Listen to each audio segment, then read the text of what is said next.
chemical weapons scientists at Porton Down in the United Kingdom have analysed samples obtained from Khan Sheikhoun, and these have tested positive for the nerve agent sarin or a sarin-like substance. The United Kingdom therefore shares the US assessment that it is highly likely that the regime was responsible for a sarin attack on Khan Sheikhoun. Well, our Foreign Affairs Editor Sam Kiley's in Moscow for us. Matthew Rycroft there backing up the US claim that they are absolutely sure it was the Syrian regime who were responsible. Last we heard, Russia were saying the opposite. So with all that taken into account, what hopes for these talks that are ending quite soon between Mr. Lavrov and Mr. Tillerson? Well, I don't think there's going to be any hope that the American effort to get the Russians to reverse their policy with regards to Bashar al Assad doesn't stand a snowball's chance in hell, frankly, especially not in the light of this latest revelation from Matthew Rycroft, the British ambassador there, speaking today at the United Nations Security Council during a process in which a co-written but partly written by the British a resolution to censure once again the Assad regime for its use of chemical weapons is facing a veto from, at the very least, from Russia. So where will they go from here? Well, it's a little unclear. There was going to be a press conference with Mr. Tillerson and Sergei Lavrov, the Russian foreign minister. That is now delayed. It's supposed to be happening now, but that's been delayed. There are reports, we're yet to confirm them, that Mr. Tillerson may be on his way to the Kremlin for a meeting with Vladimir Putin. If this is going to be successful at all, this encounter, for the first time the Secretary of State, as the Secretary of State, has been to Russia, although he is something of a Russia expert and has done a lot of business here in the past, Rex Tillerson may be able to outline exactly now what the Trump administration's policy with regard to Syria, Assad, the so-called Islamic State, other groups fighting against Assad will be. It's a very, very complicated landscape, but it is one in which certainly Donald Trump is being increasingly clear about where he stands from at least a moral perspective. This is how he put it when he was talking to Fox News yesterday. Putin is backing a person that's truly an evil person. And I think it's very bad for Russia. I think it's very bad for mankind. It's very bad for this world. And I really think that there's going to be a lot of pressure on Russia to make sure that peace happens. Because frankly, if Russia didn't go in and back this animal, you wouldn't have a problem right now. Now, the Russian perspective is that, yes, they are pursuing a peace process. They're supporting the UN-backed process out of Geneva with Staffan de Mistura as the lead UN negotiator there. And they've also got a parallel track operating or focused around Astana in Kazakhstan. And they say, and it's true, enjoying a degree of success. Previous ceasefires have been negotiated in Kazakhstan, for example. But ultimately, it's unlikely that Russia is going to move towards any kind of permanent peace settlement until the regime in Damascus is entirely safe. And that will depend on some kind of military solution from their perspective to the rebellion, notably in Idlib, but also in the south of the country, where things may have been going quite badly, at least tactically, for the Assad regime, which might explain why they've used this very devastating weapon that has, to some extent, at least backfired on them. Sam, thank you. A reminder that we will bring you Mr. Tillerson and Mr. Lavrov's joint statement as soon as they take to the podium live here on Sky News, so don't go away. The White House press secretary is facing calls to step down after he suggested in a news briefing that Hitler hadn't used chemical weapons during World War II. Sean Spicer was forced to apologise after critics pointed out that gas was used to kill Jews and others in the Holocaust. This gaffe came about as Mr. Spicer was discussing the Syrian regime's use of chemical weapons. You look, we didn't use chemical weapons in World War II. You know, you had someone as despicable as Hitler who didn't even sink to using chemical weapons. So you have to, if you're Russia, ask yourself, is this a country that you and a regime that you want to align yourself with? Well, he then managed to make it even worse when he tried to apologise, and he said he doesn't want this incident to distract from President Trump's efforts to destabilise Syria. Obviously, it was my blunder, as you put it correctly, and I came out to make sure that we stay focused on what the president's doing and his decisive action. I needed to make sure that I clarified and not was in any way, shape, or form any more of a distraction from the president's decisive action in Syria and the attempts that he's making to destabilize the region. Well, Sky's Greg Milam joins us from Washington. Greg, since the start of Mr. Trump's presidency, John Spicer has been the butt of a lot of jokes. This is much more serious. He's caused a huge amount of offence with what he said, albeit he has apologised. Yeah, he has. I don't think that's eased the pressure any, and it shows the level of this controversy that there have been so many calls for him not to resign, but to be sacked by the president.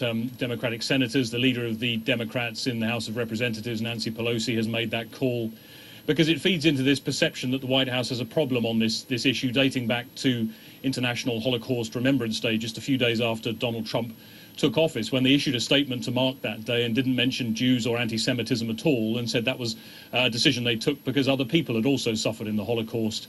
And this has fed into that, and that's why the National Jewish Defense Council has said that this the administration has a tendency to be casual when it comes to its relationship with the Jewish community, and that's why they call it a horrific mistake, and it's one that he continues to apologise for. It took them a long time yesterday to even get the statement right by which he apologised.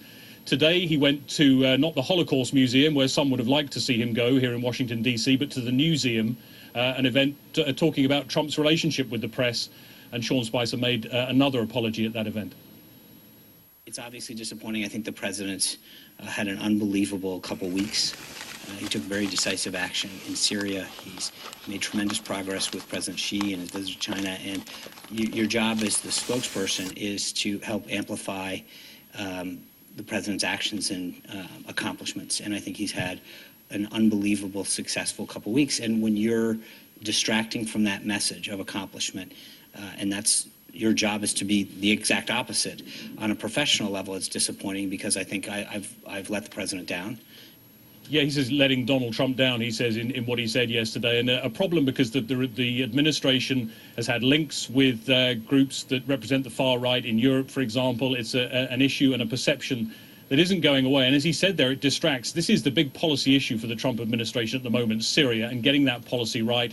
There isn't really a coherent message coming from the Trump White House on what the policy is on Syria after those strikes last week. And now you have the spokesman becoming the story, and that is never a good place for a spokesman, and that is why there is so much pressure on Sean Spicer right now. Thank you. One time ago, from Britain's ambassador to the United Nations, Matthew Rycroft, saying that there is no future for the Assad regime in Syria and calling for Russia to end their support for the Syrian president. In response to that statement from Britain's ambassador to the UN, we've heard from Russia's deputy ambassador, Vladimir Safronkov. This is what he had to say. Thank you, Madam President. Мы признательны за брифинг господину We're Мистури. grateful to Mr. de Mistura for his briefing.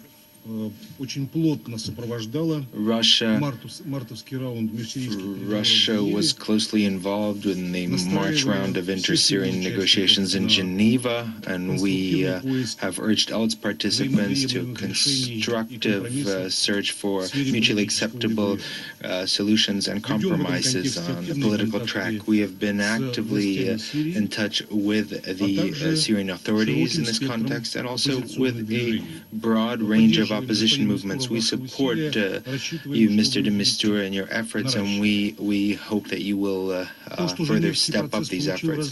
The fact that the Geneva process has been developing and that the parties have been discussing in parallel all the four agreed baskets of the agenda is very important, and the fact that agreed to some of the conceptual proposals made by you, by your mediation, Mr. de Mistura.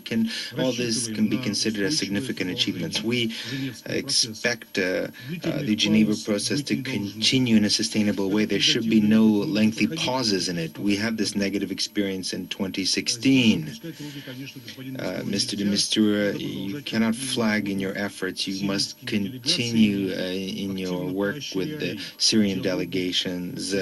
actively urging them to dialogue and to finding common denominators.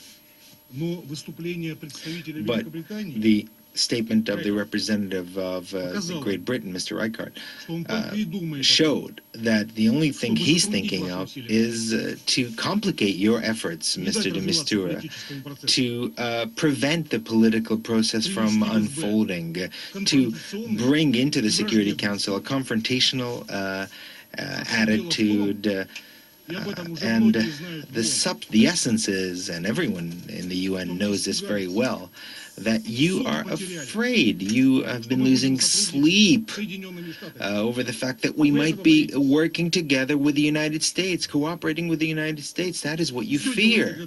You're doing everything to make sure that this kind of cooperation be undermined. This is precisely why. You look at me when I'm speaking. Don't look away. Why are you looking away? This is precisely why you today didn't say anything about the political process. You didn't even listen to Mr. de Mistura's briefing on purpose. You make insulting demands, the guarantor of the Astana process. Well, what have you done for a ceasefire, to advance the ceasefire? You welcome various opposition groups in London and Paris, illegal armed groups. You suddenly were afraid that things seemed to be moving towards peace and a political solution. Basically, you support the interests of armed groups.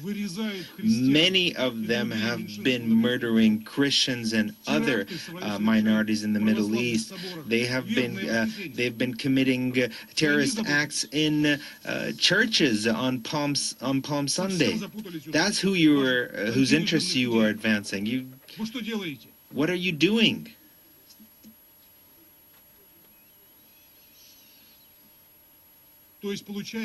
So, basically, it turns out that regime change for you is more important than the positions of the majority of the member states of the United Nations. Mr. Reichert, you today were speaking not on the topic on our agenda today. You insulted Syria, Iran, Turkey, other states. Mr. President, I would ask you to make sure that the rules of procedure of this meeting is respected. If some of the members speak insultingly, I cannot accept that you insult Russia. Nevertheless, Mr. de Mistura, we are very grateful to you for your work, and in the run-up to the next round, further work will be required to make sure that the inter-Syrian dialogue is truly representative and broad. All patriotically motivated Syrian parties should have an opportunity to take part in the negotiations on an equal footing in order to engage in discussions of maintaining Syria as a unified and secular state where all historical communities would live in peace and take part in rebuilding the country, as has always been the case.